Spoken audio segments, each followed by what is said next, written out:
Pas encore de retour public pour la reine Elisabeth II qui a dû se faire substituer au cours de nombreux temps forts de son jubilé. Il en sera de même pour les 22e Jeux du Commonwealth à Birmingham.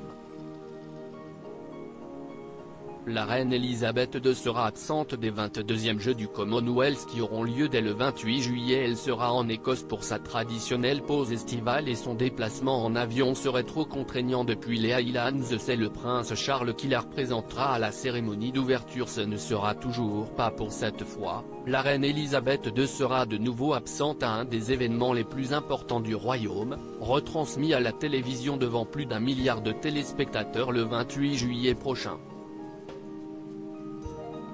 En effet, alors qu'elle est également à la tête du Commonwealth, la monarchie sera représentée par son fils Charles, prince de Galles, à la cérémonie d'ouverture. William et Kate, duc et duchesse de Cambridge, sont également attendus à la compétition avec leurs enfants, selon le quotidien britannique The Mail.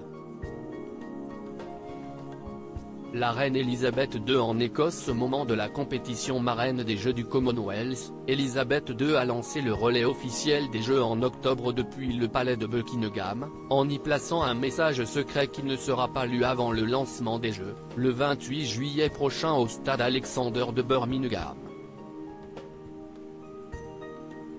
Près de 30 000 invités et d'1 milliard de téléspectateurs auront les yeux braqués sur cette 22e édition des Jeux.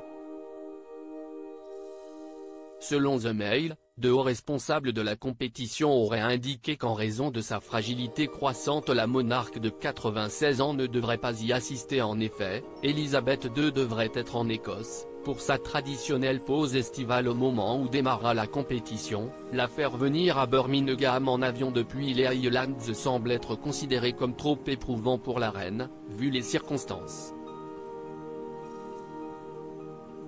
Ce sera toutefois l'occasion pour le prince Charles, successeur de la reine, âgé de 70 ans, de porter les couleurs de la famille des Windsor. Pour la cérémonie, Steven Knight, scénariste et créateur de Peaky Blinders, dirigera l'équipe créative, qui comprendra notamment une chorale de 1000 personnes, 205 bénévoles de production et 30 professionnels fabriquant environ 3500 costumes.